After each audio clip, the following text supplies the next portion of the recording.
Hey everyone, welcome back to Inspiroue. Today we're going to be diving into greenwashing buzzwords and tactics that brands that are claiming they're sustainable use so that we don't fall for them as consumers. I'm happy that brands are more conscious and sustainability minded in terms of what they're doing, because there are brands that are doing better, but my issue is all of these brands claiming sustainable when they're not actually truly sustainable. It confuses us as consumers because we're buying into things that I don't think are beneficial for our environment at the end of the day.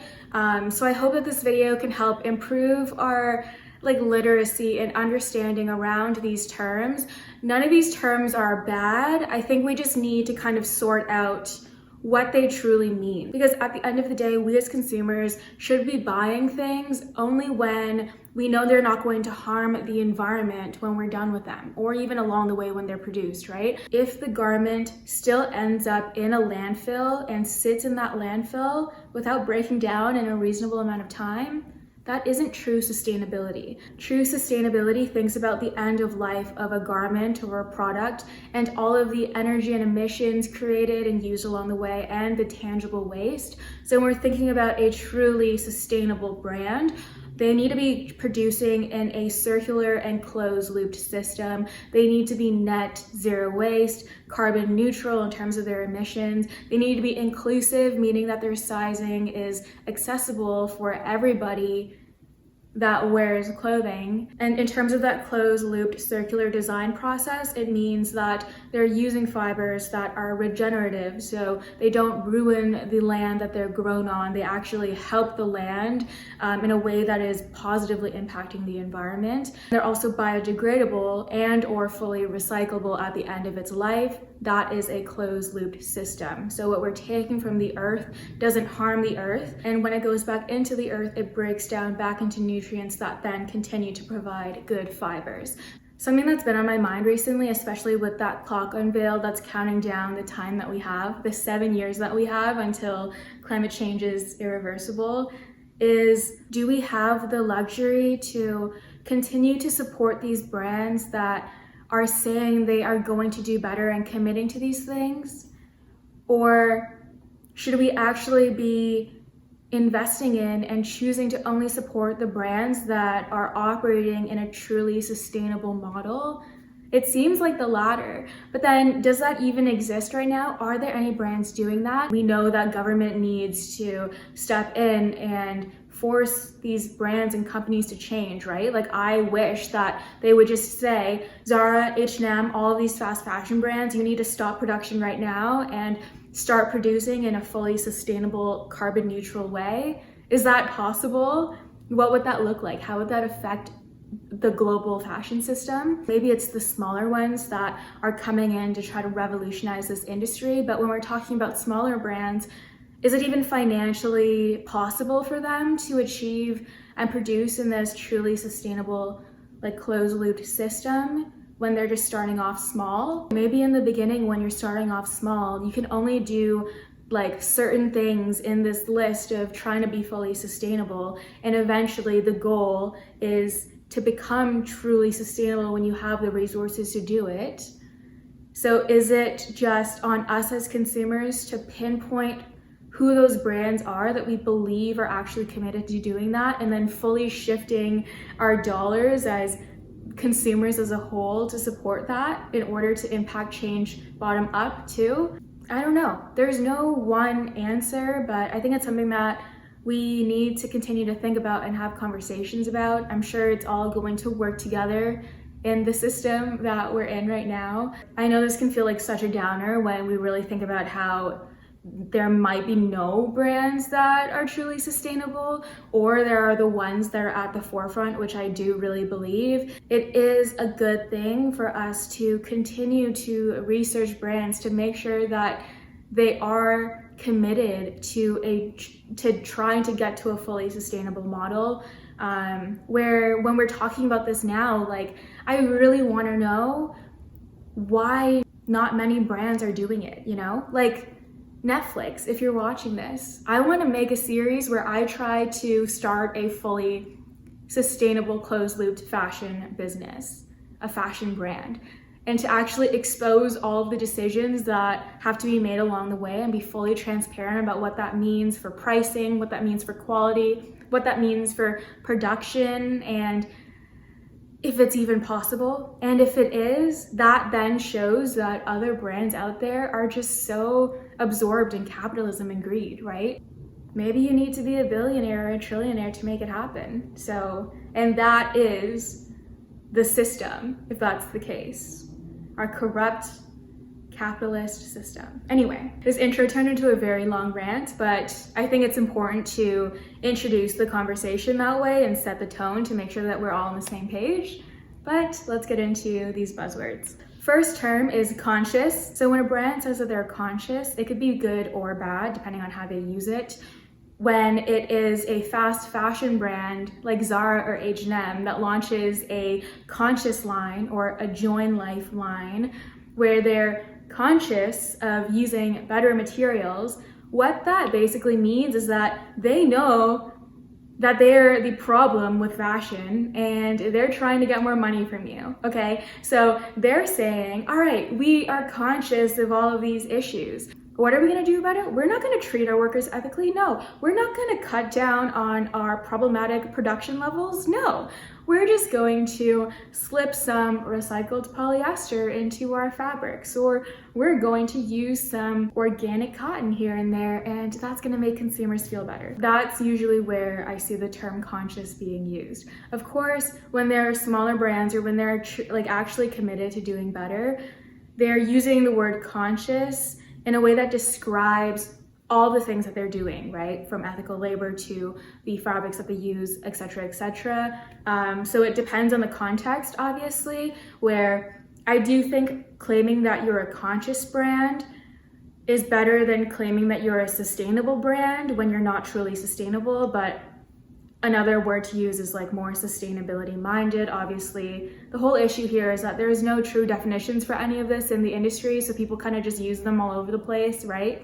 Anyway, the next term is responsible, where again, depending on the context, can be used in a good way or a greenwashing way, where typically it's with these like fast fashion brands or brands that are trying to be sustainable when they're not. And you can tell because it's hypocritical when you compare their words to how they actually produce or what they use. Where responsible usually means they're choosing better options that are using less water or energy or whatever it may be. But again, this is a very general and vague term, so it depends on how they're using it and like what they're describing.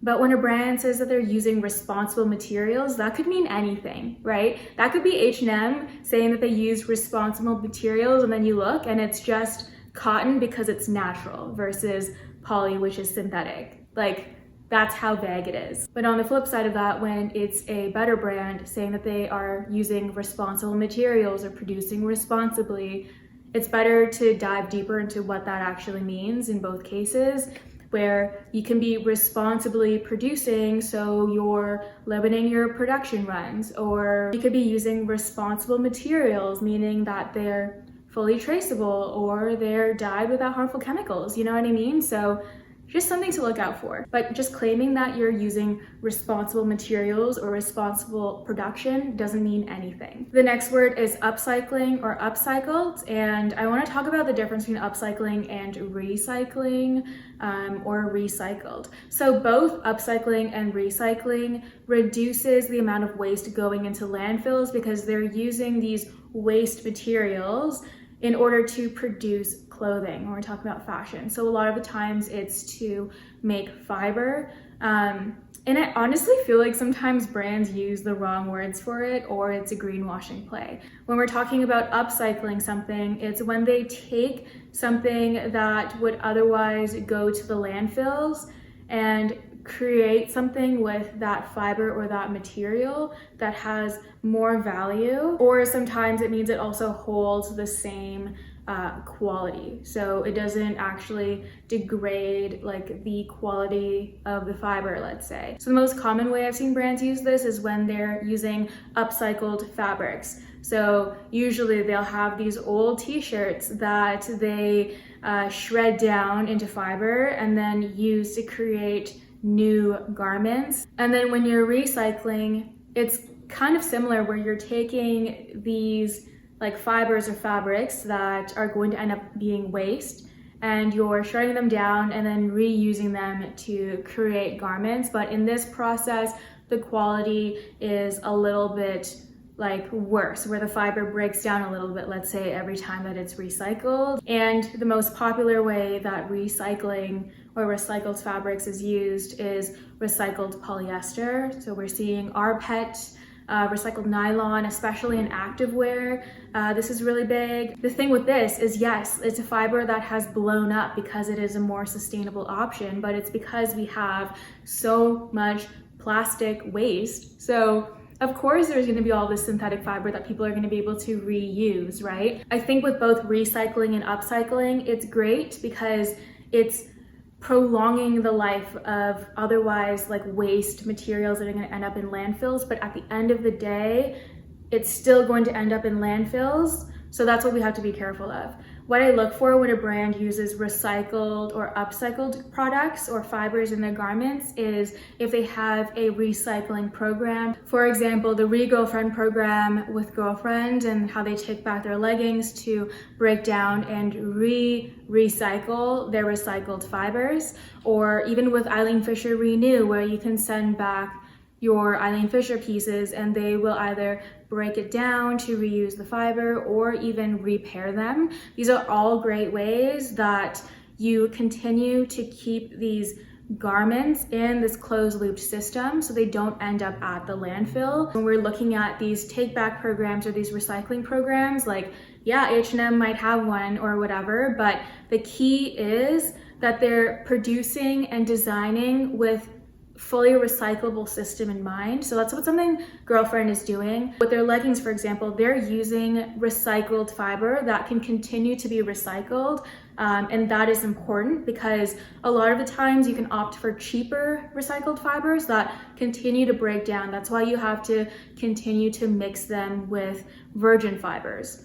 And that isn't something that we love unless that virgin fiber is regenerative fiber, so it's grown in a way that doesn't harm the environment around it, or it's a fiber that is biodegradable or compostable when they separate it at the end of its life. I know with Girlfriend, their leggings are mixed with spandex, and spandex currently isn't recyclable, so that's something to think about too, where you're still supporting virgin synthetic fibers going into these pieces. That is a part of that model that isn't sustainable, right? So I wish there was a more black and white answer, but this is all gray area. So that's why, again, we're filming this video. Some brands also use the term recyclable, meaning usually that the fiber is virgin or new fiber. If it's a good fiber to start off with and it's going to be recycled because it's strong enough to be, that's a good thing, where I hope still that at the end of that fiber's life, it'll still biodegrade or compost so that it doesn't sit in anything. Or it's fiber that can be recycled over and over again forever,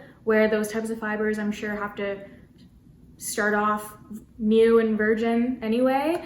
Next word is natural. This is also a very vague one, where most of the times in fashion, when I do like it, it's when it's a natural fiber versus a synthetic fiber. But again, that is still very high level. So that's when you're talking using hemp or linen or like banana root versus synthetic like polyester and all that. And when a brand says that cotton is sustainable because it's natural, that is greenwashing, because cotton, even though it's natural, is really water intensive, chemical intensive. A lot of it also uses forced labor from Uyghur, which is unethical. So be careful of that. And another term is organic. Usually we're talking organic cottons or organic materials. And what that means is that it's not grown with GMOs or pesticides and stuff. I don't know if I've come across other fibers that have been labeled organic, probably because cotton is the most wide used one. But again, organic cotton, sure, it's okay, but when we're looking at the cotton industry, it is such a Pandora's box. So organic still doesn't mean fully good. So yeah. Next word is biodegradable. We generally like this word biodegradable because it high level means that something is going to break down and be absorbed back into the earth as nutrients or whatever to support like new growth or like new fibers, right? We want to look at how long something actually takes to break down, and we want to make sure it's something that is going to break down in a way that provides more nutrients back into the soil and the earth, which is a good segue into the next word, which is compostable. Usually compostable, it fits into a few more requirements where if you can throw it into your compost bin, that means it should biodegrade and break down faster than when you just say something is biodegradable. Next term is low impact, which is another very vague one. I usually see this used in good ways. I don't think larger brands have really used this because they know, like, if you're producing at a very high scale and you say you're producing in a low impact way, like, we're just gonna be like, hey, you're so dumb, you know? But usually low impact means that it's produced in a way that has a very low impact on the environment. So maybe it's using less water, less energy, no chemicals, or it's reusing that water. But at the end of the day, when a brand uses the term low impact, I think it's better to look for terms like carbon neutral or net zero waste. That leads me into the next term, which is zero waste. We love this one. This is a good term to look for, where zero waste is pretty simple. It is what it sounds like, where in your production process and when you're creating that garment, no tangible waste is created. So from the fabrics that are used to, I don't know, the packaging. A lot of brands will say that they're sustainable because they're zero waste, only because they're using compostable mailers or compostable hang tags and packaging. I think that is a telltale sign of greenwashing if their actual processes aren't also sustainable or circular. Where if you're going to create waste in the production process of the garment, or you're going to emit all these emissions in the production process, that means you're not zero waste. So it's good to look at the scope that they're using that term in. The next term is regenerative, which I've talked about a lot in this video. That is my new thing that I'm reading and learning about. It all comes down to regenerative agriculture, which is in the farming methods and practices that these farmers use. So let me read the definition because I think it'll be a bit better to just use those versus trying to put into my own words right now. Regenerative agriculture describes farming and grazing practices that reverse climate change by rebuilding soil organic matter and restoring degraded soil biodiversity. This results in both carbon drawdown and it improves the water cycle. So we know that a lot of the land that we have already used up or are currently using, we don't really care about. And by we, I mean brands and companies in the world, and I guess consumers at the end of the day, are using to create the things that we're consuming, where regenerative agriculture focuses on improving that land again, from the soil quality to the biodiversity of that land. And I think it's amazing because with regenerative agriculture, we're able to not only grow crops and fibers, but we're doing it in a way that's improving the soil and the water cycles and everything, like the biodiversity, for future growth as well. It's a way that draws down carbon, where land actually like holds a lot of carbon too. So there's so much that's like so much to unpack there, and I'm still learning so much about it. So I'll probably speak more about it in another video, but the more I'm learning about it, I'm like, hey, this is cool. There's something here that is so vital to how we need to revolutionize everything. So yeah, just wanted to mention that in this video because I think it's something good for everyone to learn about as well. Next term is ethical, where it's usually with ethical labor or ethical practices.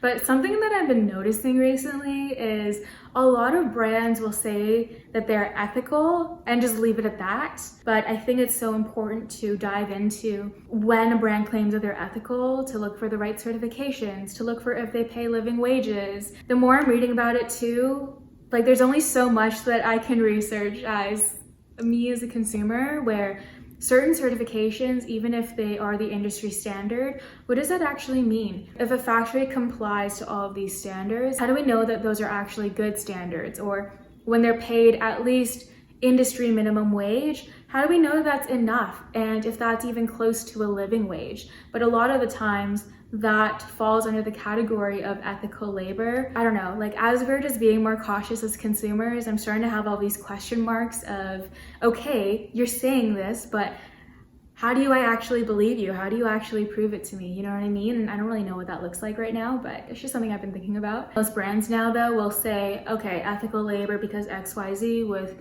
A certification or B like factory that they work with that's family owned or blah, blah, blah, blah. And then the last term to end it all off is sustainable. In the beginning of this video, I talked about what true sustainability actually means for a fashion brand. I don't think I'm trying to say that we shouldn't be supporting a brand unless they're truly fully sustainable, because I don't even know if that is possible. But it's not like we don't know what a truly sustainable brand looks like, right? This ties back into that little like brainworm that I had earlier in this video about if we only have 7 years left, do we even have the luxury to support brands that aren't truly fully sustainable? But anyway, the biggest takeaway from this video is when a brand claims that they're a sustainable brand, that can mean any single thing we've talked about in this video, and that is nothing close to what true sustainability actually looks like, where I'm hoping that brands will start to use the words like sustainability minded or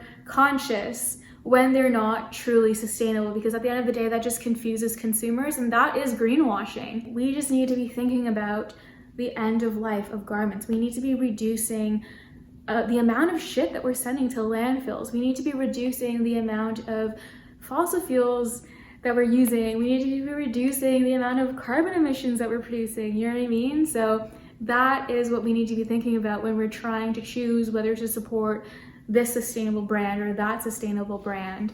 And again, I mentioned this in every single video, but the most sustainable items are the ones that we already own. Second to that, the most sustainable items are the ones that have already been produced, have already used up resources, used up water, created those emissions. So we're talking secondhand and thrifting and trying to just use what's already created in the system. Third most sustainable is if a brand is producing something new that's going to enter the system that is our world, is it done in a way that has positive impacts only, meaning like carbon neutral, zero waste, using clean energy that's going to fully biodegrade, or it's going to continue to exist in this system as clothing that's valuable, and that is like the fully recyclable thing in the circular design system. That is what we need to be thinking about, and I think that's what we need to be supporting. So there's a lot to think about from this video, but I hope that you found this helpful. Please leave a like if you did. If you haven't subscribed yet, please subscribe, hit that notification bell. It would mean the world to me. My Instagram is at inspiroue. Please go follow on there. I share a ton of really helpful resources, and I hope that you leave this video feeling empowered and informed, because that is the most important thing for us as consumers. If you are American, please be registered to vote. Please go vote. It is so important. It's important for government to hold companies accountable. That is top down. And also know that your individual impact matters. Our impact as consumers and where we spend our dollars matters. That is the bottom up approach. And with both and doing both, which I know feels like so much, but it's our responsibility to, because we live on this earth, that we're going to transform and revolutionize and change this industry. That is my TED Talk of the day. I think it's just so important to remember that it's important that we're pushing for change. It's important that we're trying to revolutionize this fashion industry and every other part of the world to be more sustainable, because it can feel so hopeless, but we can impact change. And with that, thank you so much for watching. Bye everyone.